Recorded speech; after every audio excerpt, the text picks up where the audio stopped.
اس کے پاس جاتے ہیں, اس کو کہتے ہیں کہ یہ بتا مجھے کہ تو کیوں ہنس رہی تھی.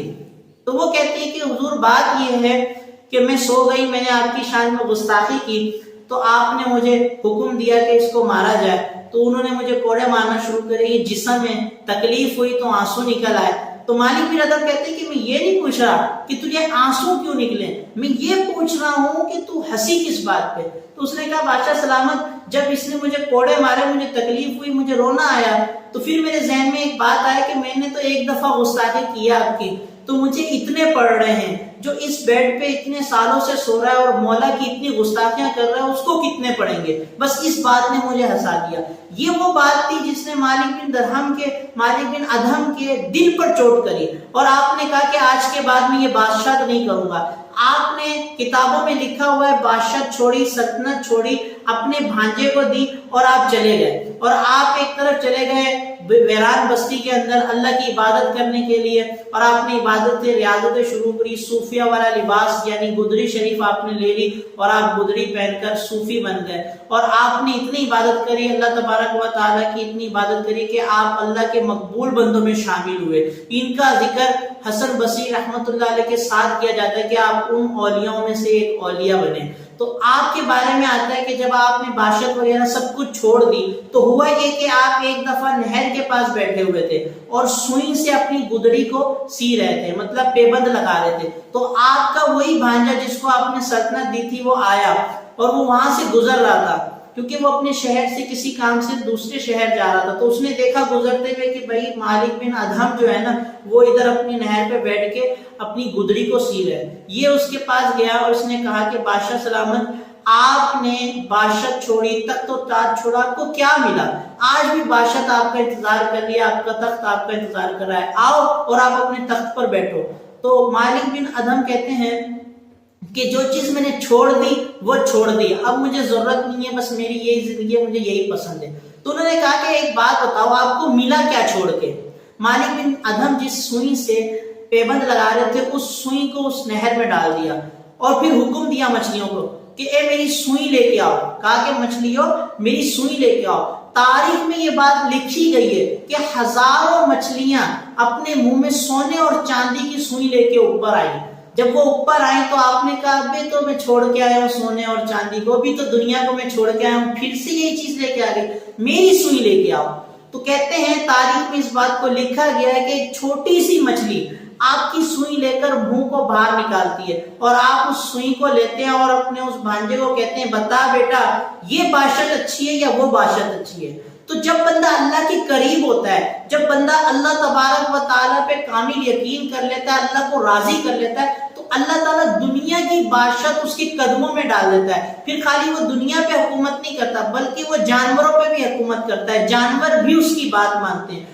تو میرے میٹھے اور پیارے نوجوانوں ساتھیوں, اس بات کو یاد رکھو کہ اگر آپ چاہتے ہو کہ آپ قابل بنو اور آپ قابل ترین بندوں میں شمار ہو آپ کا, تو آپ ہر چیز کو بغور سوچو سمجھو, اس پر عمل کر لو. قابل بندہ وہی ہوتا ہے جو اپنے رب کو راضی کر لیتا ہے, اور قابل بندہ ہی اپنے رب کو راضی کر سکتا ہے, نہ کہ ناقابل. ناقابل کو تو پتہ ہی نہیں ہوتا مجھے عبادت کیسے کرنی ہے. اور یہ ساری چیزیں ایک ہی چیز کے اوپر منحصر ہیں, اور وہ ہے علم. جب آپ علم حاصل کرتے تو آپ یہ سارے کام بآسانی طریقے سے کر لیتے ہیں. یہ وہ چیزیں جو انسان کو قابل بناتی ہیں.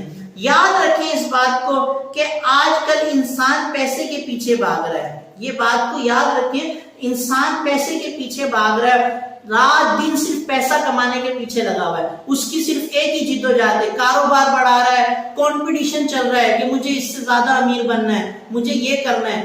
آج گھروں کے اندر لوگوں کے پاس چیزوں میں اضافہ ہوتا جا رہا ہے, ٹی وی ہے, وی سی آر ہے, آپ کے گھر میں فریج ہے, اے سی ہے, ہر چیز میں اضافہ ہو رہا ہے, لیکن محبتیں کم ہوتی جا رہی ہیں, رشتے ٹوٹتے جا رہے ہیں. کیوں؟ کیونکہ آپ کو صرف پیسہ کمانا ہے, امیر بننے کی پڑی ہوئی ہے. امیر بننا کوئی بری بات نہیں ہے اگر آپ حلال روزی کماتے ہیں, اور وہ روزی کماتے ہیں جو آپ کو رب کی محبت سے دور نہیں کرتی, تو بہت اچھی بات ہے کہ آپ اور پیسہ کمائیں, پیسے کا آنا کوئی برا نہیں ہے. لیکن اگر کوئی روزی کماتے ہوئے, پیسے کماتے ہوئے امیر بنتے ہوئے پیسے کی وجہ سے رب کی محبت سے دور جا رہا ہے تو فوراً اس چیز کو چھوڑ دے، کیونکہ یہ وہ چیز ہے جو رب کی محبت سے دور کر رہی ہے، اور حکم یہ دیا گیا ہے کہ جو چیز آپ کو رب کی محبت سے دور کرے اس سے بندہ کنارہ کر لے تاکہ وہ رب کی محبت سے دور نہ ہو، کیونکہ انسان کا مقصد رب کو راضی کرنا ہے، نہ کہ پیسہ کمانا۔ پیسہ کمانا صرف ضرورت ہے۔ امام غزالی رحمت اللہ علیہ کتنی پیاری بات فرماتے ہیں، آپ فرماتے ہیں کہ انسان کے سامنے دو چیزیں ہیں، ایک مقصد اور دوسرا ضرورت۔ اگر انسان مقصد کو مقصد سمجھ کے کرے تو وہ اپنے مقصد میں جب کامیاب ہو جاتا ہے دنیا اس کے قدموں میں آ جاتی ہے، اور ضرورت کو ضرورت سمجھ کے استعمال کرے تو بھی دنیا اس کے قدموں میں آ جاتی ہے۔ لیکن آپ فرماتے ہیں دنیا نے نقشہ ہی چینج کر دیا، ان چیزوں کو بدل دیا۔ انسان کا جو مقصد تھا وہ رب کو راضی کرنا تھا، اور جو پیسہ کمانا یہ ضرورت تھا۔ انسان نے کیا کیا؟ پیسہ کمانے کو مقصد بنا لیا، اور اللہ تعالیٰ کی عبادت کرنا، اللہ کو راضی کرنا اس کو صرف ضرورت بنا لیا، تو آج وہ برباد ہو گیا۔ تو اس بات کو یاد رکھیں، اگر آپ مقصد کو مقصد سمجھیں گے، ضرورت کو ضرورت سمجھیں گے، تو اللہ تبارک و تعالیٰ کو میں حاضر ناظر جان کر یہ بات بولتا ہوں، آپ کی زندگی میں خوشیاں ایڈ ہو جائیں گی، آپ کی زندگی کے اندر وہ چیزیں تبدیل ہو جائیں گی جو چیزوں سے آپ پریشان ہیں، وہ پریشانیاں دور ہو جائیں گی۔ سب سے بڑا ہمیں جو نقصان ہوا ہے نا آج صرف پیسہ کمانے کے چکر میں، امیر بننے کے چکر میں، وہ یہ ہوا ہے کہ ہمارے اپنے رشتہ دار ہم سے دور ہو گئے، ہمارے تعلقات ختم ہو گئے۔ یار مجھے ایسا بتاؤ کہ اس پیسے کا کیا فائدہ جو پیسہ کمانے کے بعد آپ کے پاس آپ کے رشتہ دار ہی نہ رہے، آپ کے عزیز ہی نہ رہے۔ یہ پیسہ ایک ایسی چیز ہے، اگر یہ پیسہ آپ کو آپ کے رب کی محبت سے دور نہیں کرتی،